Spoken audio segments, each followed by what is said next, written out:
Hi అండి, welcome back to my channel. ఎలా ఉన్నారండి? వీడియో చూసి వెళ్ళంతా నేనైతే చాలా బాగున్నాను. మీరు ఎలా ఉన్నారో కామెంట్ సెక్షన్లో కామెంట్ చేయండి. ఈరోజు బ్లాగ్ వచ్చిందంటే బాస్మతి రైస్తో 1/2 kg నేనైతే బగారా రైస్ అయితే చూపిస్తున్నాను సింపుల్ వేలో. ముందుగా అయితే గ్యాస్ స్టవ్ ఆన్ చేసుకొని బాండీ పెట్టుకొని, బాండీ అయితే హీట్ అయిన తర్వాత 3-4 చిట్లు ఆయిల్ అయితే పోసుకొని, ఆయిల్ అయితే హీట్ అయిన తర్వాత బగారా దినుసులు వచ్చేసి పలావ్ ఆకు, తర్వాత జీడిపప్పు, ఇలాచి, లవంగాలు, అవైతే షాజీరా అవన్నీ వేసుకొని అయితే మంచిగా ఫ్రై చేసుకోవాలి. చాలా సింపుల్గా అయిపోతుంది. మీరు కూడా ఒకసారి ట్రై చేస్తే నాకు ఎలా వచ్చిందో నా కామెంట్ సెక్షన్లో అయితే నాకు కామెంట్ చేయండి. ఇవి ఫ్రై అయిన తర్వాత మనం నిలువుగా కట్ చేసుకున్న ఆనియన్స్ని అయితే వేసుకోవాలి. ఆనియన్స్ని కూడా వేసుకొని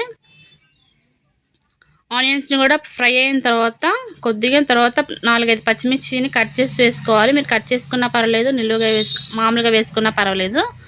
ఇలా కట్ చేసుకున్న తర్వాత నేను ఒక క్యారెట్, తర్వాత టమాటాలు, ఇవన్నీ అయితే మీకు ఇంకేమేమి ఉన్న మిల్ మేకర్లు ఉంటే మిల్ మేకర్లు కూడా వేసుకోవచ్చు. నేనున్న వాటితోనే పలావ్ అయితే చూపిస్తున్నాను.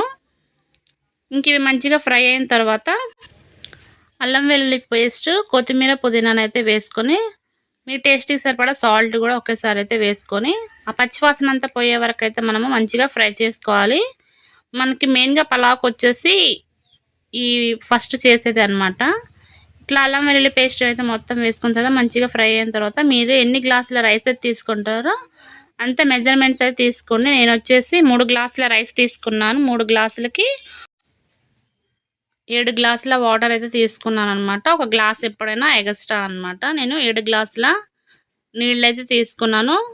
టేస్ట్ సాల్ట్ అయితే ఇప్పుడే అడ్జస్ట్ చేసుకోండి, తక్కువైతే వేసుకోండి. మనం కర్రీలో ఎలా వేసుకుంటాం కాబట్టి సరిపోనైతే వేసుకున్న తర్వాత ఆ వాటర్ అన్ని బాయిల్ అవుతున్నప్పుడు మనం వాష్ చేసుకున్న రైస్ని అయితే వేసుకొని హై ఫ్లేమ్లో ఒక 10 to 15 మినిట్స్ అయితే మనం ఉడకబెట్టుకోవాలి.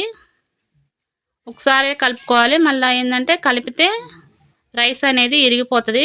మధ్యలో కలుపుతూ ఉండకూడదు. ఇట్లా హై ఫ్లేమ్లో పెట్టి మూత పెట్టుకొని ఒక 15 మినిట్స్ తర్వాత మనం ఓపెన్ చేసి అయితే తీసుకోవాలి. మనకి రైస్ అనేది ఇలా ఉడికిపోతుంది. ఇంకా మీడియం ఫ్లేమ్లో అయితే పెట్టుకొని మనము మీరేమైనా ఫ్రైడ్ ఆనియన్స్ అయితే వేయించుకున్నట్లయితే ఫ్రైడ్ ఆనియన్స్తో అయితే గార్నిష్ చేసుకోవచ్చు. ఇలా అయినా పర్వాలేదు. తర్వాత ఫుడ్ కలర్ కావాలనుకున్న వాళ్ళైతే ఫుడ్ కలర్ వేసుకోవచ్చు, లేకపోయినా స్కిప్ చేయొచ్చు. నా దగ్గర ఉందని చెప్పేసి నేను కొంచెం ఫుడ్ కలర్ అయితే వేసుకున్నాను. వేసుకొని ఫ్రైడ్ ఆనియన్స్ కొన్ని అయితే వేపుకున్నాను. తర్వాత కొత్తిమీర కూడా వేసుకొని ఒక స్పూన్ నెయ్యి అయితే వేసుకొని నేను ఇంకా మీడియం ఫ్లేమ్లో పెట్టేసి ఒక 10 to 15 మినిట్స్ తర్వాత నేనైతే స్టవ్ అయితే బంద్ చేసిన అనమాట. చాలా అంటే చాలా బాగుంది. మీరు కనుక ఒకసారి ట్రై చేసి మీకు ఎలా వచ్చిందో కామెంట్ సెక్షన్లో కామెంట్ చేయండి. ఇది వచ్చేసి 1/2 kg రైస్కి అనమాట. చాలా బాగుంది. ఒకసారి మీకు తర్వాత వచ్చేసి నేను ఈ రైస్ కాంబినేషన్ చికెన్ కర్రీని కూడా సింపుల్ ప్రాసెస్లో అయితే చూపిస్తాను అనమాట. స్కిప్ చేయకుండా అయితే వీడియోని లాస్ట్ వరకు అయితే చూడండి. ఇలా వేసుకున్న తర్వాత ఇంకా గ్యాస్ని అయితే బంద్ చేసుకోవడం అనమాట. తర్వాత వచ్చేసి ఇంకా బాండీ పెట్టుకొని మళ్ళీ ఇంకొక సైడ్ వచ్చేసి బాండీ పెట్టుకొని బాండీ అయితే హీట్ అయిన తర్వాత 2-3 చిట్ల ఆయిల్ అయితే పోసుకోండి. ఆయిల్ అయితే హీట్ అయిన తర్వాత ఆనియన్స్ని అయితే వేసుకొని మంచిగా ఆనియన్స్ని అయితే ఫ్రై చేసుకోవాలి. ఇలా కలర్ చేంజ్ అయ్యే వరకు అయితే ఆనియన్స్ అయితే ఇలా ఫ్రై అయిన తర్వాత 4 పచ్చిమిర్చిని అయితే నిలువుగా కట్ చేసుకొని అయితే వేసుకోండి.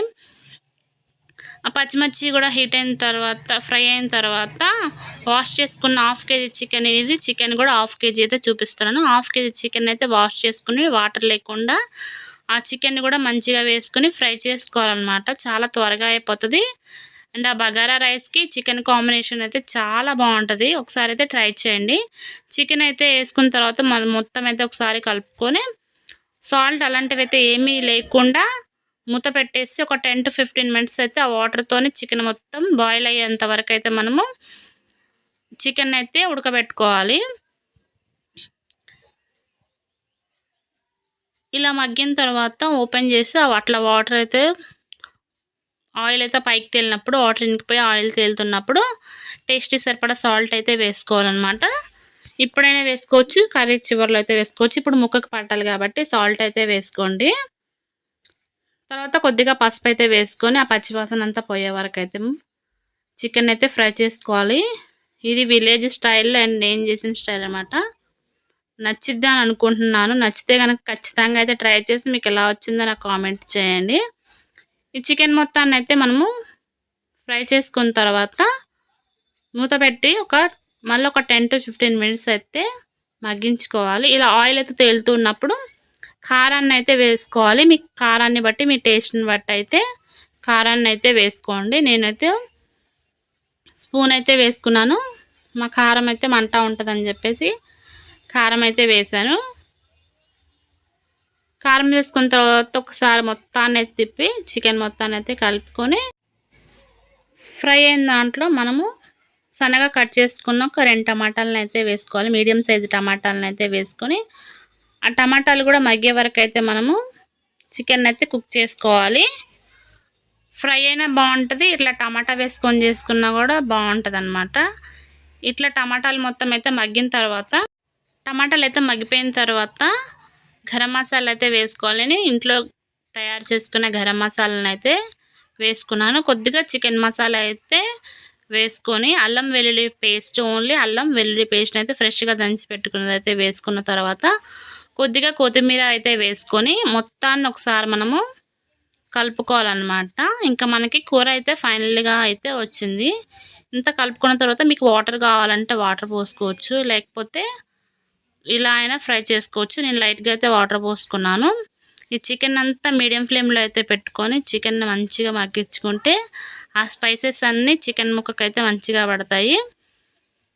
కర్రీ అయితే చాలా బాగుంటుంది. ఇంక ఇది వైట్ రైస్లోకైనా బాగుంటుంది, బగారా రైస్లోకి ఇంకా బాగుంటుంది. ఒకసారి అయితే ట్రై చేయండి. ఇట్లా జ్యూసీగా అయితే చికెన్ అయితే రెడీ అవుతుంది.